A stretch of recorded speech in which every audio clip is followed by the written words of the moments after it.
In the final decades of the 20th century, few events captured the imagination of the global community quite like the fall of the Berlin Wall. More than a mere demolition of concrete and barbed wire, it was the symbolic crumbling of ideological division, the end of an era defined by suspicion, secrecy, and the ever-present threat of nuclear annihilation. For nearly 3 decades, the Berlin Wall stood as the ultimate manifestation of the Cold War, an almost surreal gash through the heart of a vibrant European capital, separating families, friends, ideologies, and futures. Its sudden and unexpected collapse in November 1989 did not just reunify a city or even a nation. It reshaped the geopolitical landscape, heralding a new chapter in world history. To understand the significance of the Berlin Wall's fall, we must first travel back to the immediate aftermath of World War II. In 1945, Germany lay in ruins. The victorious Allies, the United States, the Soviet Union, the United Kingdom, and France, divided the defeated country into 4 occupation zones. Berlin, though located deep within the Soviet sector, was itself split into 4 sectors. But this alliance was fragile. Ideological differences quickly turned former allies into adversaries. By 1949, Germany had formally split into 2 separate states. The Federal Republic of Germany, West Germany, aligned with the West, and the German Democratic Republic, East Germany, a Soviet-backed socialist state. Berlin became the front line of the Cold War. Despite being encircled by East German territory, West Berlin remained an island of Western influence and freedom. It became a beacon in the heart of the Eastern Bloc. Between 1949 and 1961, an estimated 2.5 million East Germans, many of them young, educated professionals, fled to the West, primarily through Berlin. This brain drain threatened the survival of the East German state. In response, on the night of August 12–13, 1961, East German troops erected barriers, first barbed wire, then concrete blocks, severing streets, subway lines, and even families. What began as a temporary measure became, over the years, one of the most fortified borders in human history: the Berlin Wall. Officially dubbed the Anti-Fascist Protection Rampart, the wall stretched nearly 100 miles around West Berlin. It featured watchtowers, guard dogs, anti-vehicle trenches, floodlights, and a death strip. Over 28 years, at least 140 people were killed trying to cross it. The wall became the ultimate symbol of oppression. Yet, across the wall, the West flourished. West Berlin evolved into a cultural and intellectual hub, home to artists, activists, and students. Rock concerts were held near the wall, with music echoing into the east. Western television, radio, and literature seeped through, planting seeds of doubt in East Germans who had been told their system was superior. Meanwhile, behind the Iron Curtain, discontent simmered. By the 1980s, the Soviet Union itself was faltering. Decades of centralized economic planning led to stagnation and shortages. The arms race with the United States strained Soviet resources. Mikhail Gorbachev, who became General Secretary in 1985, recognized the need for radical reform. He introduced glasnost, openness, and perestroika, restructuring. These reforms encouraged public debate and attempted to modernize the economy. Critically, Gorbachev signaled a dramatic shift in foreign policy. In a 1988 UN speech, he renounced the Brezhnev Doctrine, the Soviet policy of using military force to preserve communist regimes in Eastern Europe. This opened the floodgates for change.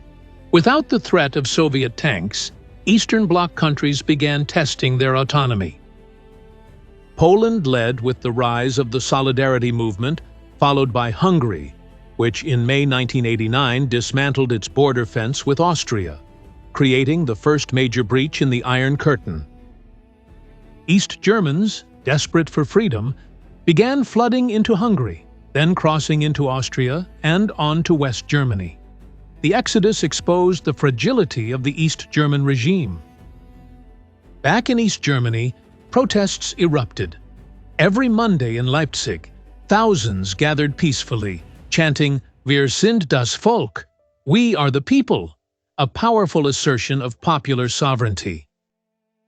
The regime, led by Erich Honecker, responded with threats, but the momentum was unstoppable. In October 1989, under pressure from Gorbachev and his own crumbling authority, Honecker was forced to resign. His replacement, Egon Krenz, attempted reform while maintaining control. But the people were no longer satisfied with half measures. On November 4th, over 500,000 people gathered in East Berlin's Alexanderplatz, the largest demonstration in East German history, to demand democratic change. Then, on November 9th, 1989, everything changed, almost by accident. That evening, the East German government held a press conference to announce new travel regulations. Bureaucratic confusion reigned. Günter Schabowski, a mid-level official, was handed a note but hadn't been briefed. When asked when the rules took effect, he glanced at his paper and said, "As far as I know, immediately, without delay." The words spread like wildfire. Within hours, thousands of East Berliners gathered at border crossings, demanding passage. The border guards, unprepared and without orders, faced an impossible choice. Should they use force? Overwhelmed by peaceful crowds, they relented. At around 10:45 p.m. on November 9th, the first gates opened. East and West Berliners embraced, wept, and celebrated. Strangers hugged. People climbed onto the wall, chipping away at it with hammers and pickaxes. That night, the wall, once the most potent symbol of division, became a dance floor, a canvas, a monument to human resilience. The images broadcast worldwide were electrifying. In London, New York, Paris, Tokyo, and beyond, people watched in awe as ordinary citizens tore down a structure that had come to represent the Cold War itself. The fall of the Berlin Wall was not just a German moment, it was a global one. In the weeks and months that followed, momentum accelerated. The East German regime collapsed. Free elections were held.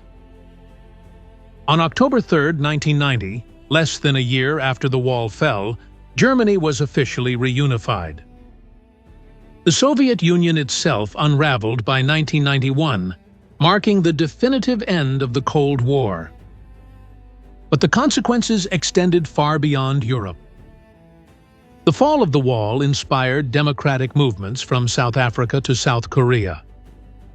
It redefined international relations, ushering in a unipolar moment dominated by the United States. It also gave rise to new challenges: economic dislocation in former Eastern Bloc countries, the rise of nationalism, and questions about the limits of liberal democracy. Today, fragments of the Berlin Wall stand in museums and public squares worldwide, from the UN in New York to the Reagan Library in California, from Tokyo to Toronto. They serve as reminders that walls, physical or ideological, can be overcome by the persistent will of people united by a common desire for freedom. Yet, as we reflect on the wall's legacy, we must ask, have we truly learned its lessons? In an age of rising authoritarianism, resurgent nationalism, and new digital and physical barriers, the story remains urgently relevant. It reminds us that freedom is fragile, that division can be engineered by those in power, but that hope, when shared, can bring down even the strongest walls. The Berlin Wall did not fall because of bombs or armies. It fell because people refused to accept that a concrete line should dictate their destiny. They demanded the right to speak, move, and dream. And in doing so, they changed the world, not through violence, but through courage, unity, and belief in a better future. More than 3 decades later, the echoes of that historic night continue to resonate. The fall of the Berlin Wall stands not just as a historical milestone, but as a timeless testament to the power of human agency in the face of oppression. It is a story not of governments or generals, but of ordinary people who, on a cold November evening, chose freedom over fear, and in doing so, redefined the course of history. In commemorating the wall's fall, we honor not only those who crossed it, but those who, for nearly 30 years, lived in its shadow, yet never stopped believing in a world beyond it. Their legacy is not confined to history books. It lives in every act of resistance against injustice, in every demand for transparency and truth, and in every wall, literal or metaphorical, that people continue to challenge globally. As we navigate 21st century challenges, climate crisis, technological disruption, democratic backsliding, global inequality, the spirit of November 9, 1989, offers both inspiration and warning. It reminds us that change is possible, even when it seems impossible. But it also cautions that freedom, once won, must be vigilantly protected. The wall may be gone, but the values it stood against, closed societies, state surveillance, suppression of dissent, have not disappeared. They merely wear different masks. Thus, the fall of the Berlin Wall is not just a chapter in the past. It is a living lesson, a call to action, and a beacon of hope. In a world still divided by borders, beliefs, and barriers, its message endures. No wall can withstand the collective will of people who dare to imagine a world without one. From the streets of Berlin to the hearts of billions watching worldwide, that night proved something profound. History is not made by structures alone, but by the choices of individuals who refuse to accept the world as it is, and who dare to build the world as it should be. The Berlin Wall fell not because it was weak, but because the human spirit is stronger. And as long as people continue to believe in freedom, dignity, and unity, its legacy will remain not only remembered, but renewed.